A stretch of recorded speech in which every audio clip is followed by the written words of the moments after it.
Welcome, family, to Black World TV, the new black media, your black and intelligent news source.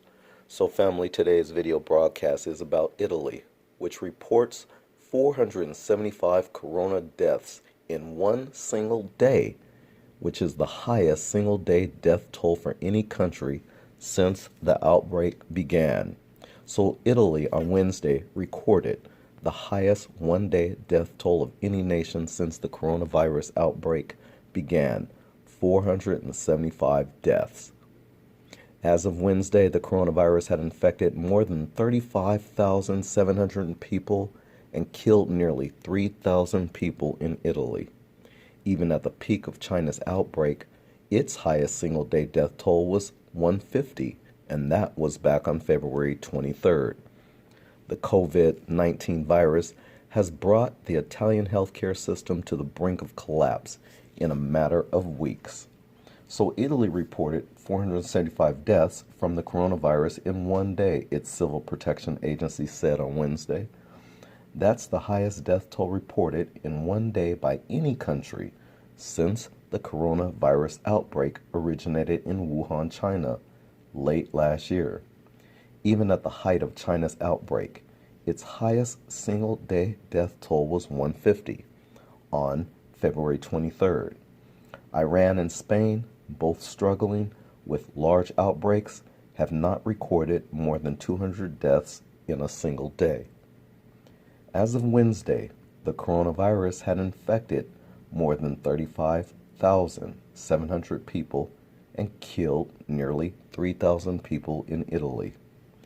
It is the worst hit nation outside of Asia, second only to China, where many people have recovered and the daily death toll has slowed dramatically.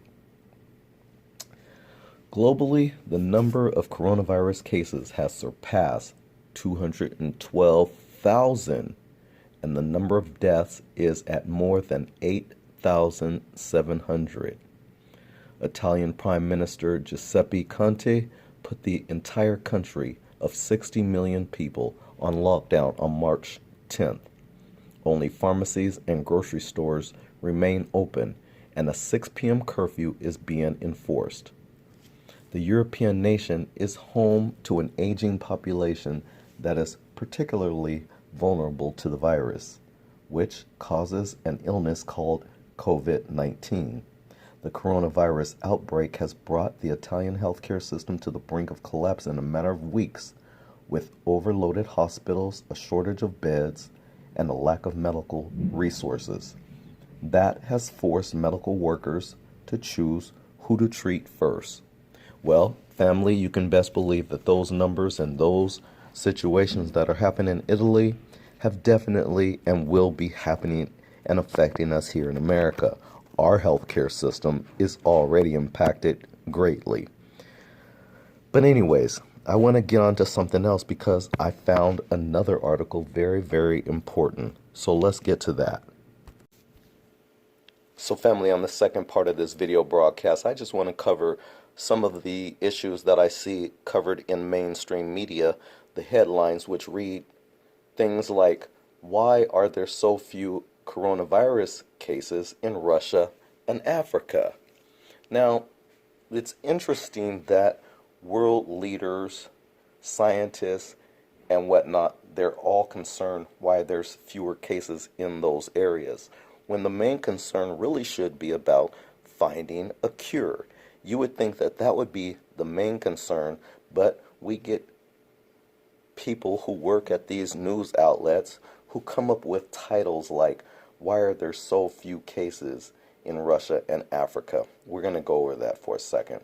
So since the COVID-19 pandemic began in Wuhan, China in December of 2019, late last year, we have seen the virus spread over 100 to over 160 countries. Several countries have experienced large outbreaks, including China, South Korea, Italy, Iran, Spain, France, with the US and UK seeing rapidly increasing numbers. But most countries in the world have reported very few to no cases of COVID-19. While it is likely that the virus has not yet reached and started localized transmission in every country, many of these countries have strong travel, migration, or trade relationships with China. This raises the question, are these low case numbers due to the virus not reaching or establishing infections? Is it due to effective border control, or does it reflect a lack of screening and reporting? Well, the spread of an infectious disease from its country of origin is a complicated process involving many factors, but at its core, it is related to the movement of people. There are several parameters that can be used to coarsely estimate movement: travel, which is inbound and outbound, migration, trade, and proximity. Looking at the number of COVID-19 cases in the context of ranked order of flow of people and goods between China and other countries, we see the following as of March 15th. As you see this chart, it reveals a lot of information and details for you to compare.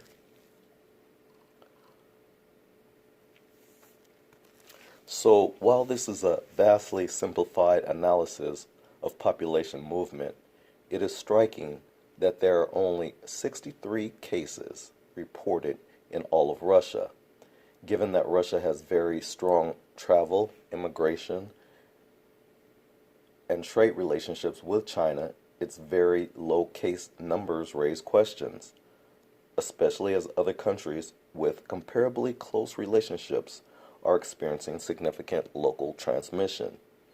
Also, it's interesting that in 15 countries that share land or sea borders with China, only 310 cases have been reported. Aside from Russia, there are other regions in the world that have not reported any cases of COVID, or many cases of COVID-19. Of particular note is that in Africa, only Egypt has reported over 100 cases, with most countries reporting between 0 to 5 cases. For the 54 countries in Africa, there have only been 253 cases out of the 167,519 cases worldwide. So let me repeat that again.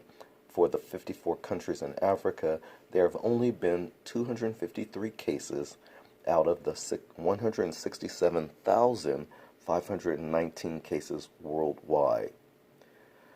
There are several possible reasons for the low number of cases in many of these countries. Well, I'm not going to get into any of those things, but I do want to cover something here. In the beginning, we were saying, or at least some people in social media was saying, that this was not affecting black people. Well, we found out that that's not true. And we need to come to grips with that, especially intelligent black people. We need to come to grips that this is affecting all of us, including my own family. I'm going to just put that out there. It's affecting my own family personally. I can attest to that. But I saw a video today, and I want to give a shout out to Lisa Cabrera, who did a video of a gentleman by the name of Kevin Harris, who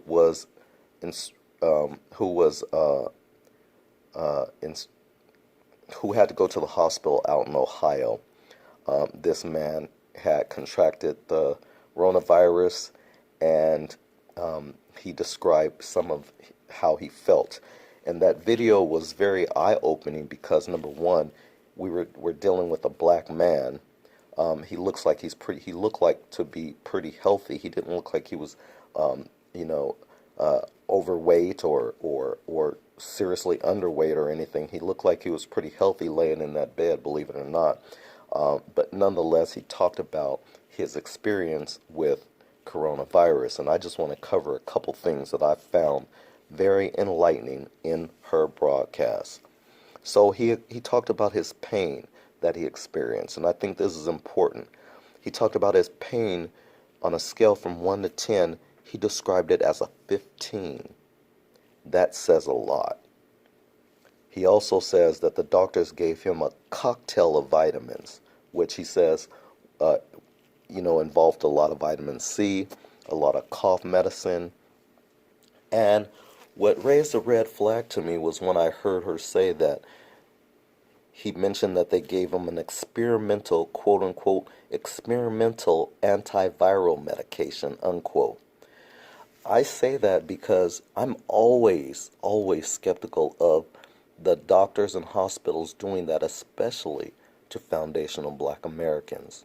We've already been through different medical experiments and experimentations throughout this country in our lifetime, our family's lifetime, our ancestors who have dealt with different funny and foul medical experiments from certain people in this country. But when she mentioned that they gave them experimental antiviral medication, boy, that raised a red flag right there, because experimental is just that. They don't know if it's going to work on you or not. Basically, you, black man, black woman, are an experimental guinea pig for them. They want to see if it's going to work for you before they put it on somebody, say, that looks like them. So they'll put it on you before they put it on them. Just understand that. She also mentioned that they gave him malaria vaccine and that his fever broke after 2 weeks. Wow. He couldn't go to the bathroom. That was really something else. I want people to be careful of what the doctors, these so-called doctors, and some of them are quacks. I'm just going to put it to you like that. Be careful what they tell you, because when they tell you stuff like that quote, because I heard that they mentioned to Kevin Harris that they told him that he won't be on his feet for a couple of months. I've heard doctors tell patients things of that nature that are like really on the negative, where they might say, well, you only have 3 weeks to live, and then the person lives another 10 years, things of that nature. When they told him that, Kevin, you won't be on your feet for a couple of months, I listened to Lisa Cabrera's response to that, and it was serious, and with concern. I know I can understand that, but I would say to you, be careful when these doctors tell you stuff like that. It's a mind over matter. Sometimes some people heal differently. They get better faster. It depends on your mental state, and it depends on your immune system, how good of health you are in. So be careful when you listen to these doctors giving you diagnoses like that, telling you how long it's going to be for you, blah, blah, blah. Okay? So with that, I hope I covered everything. I'm going to get into another video that I think is equally important, and that's dealing with the coronavirus in another institution that we all should be concerned with. But anyways, thanks a lot for your time and watching. We'll see you in the next video. Peace out.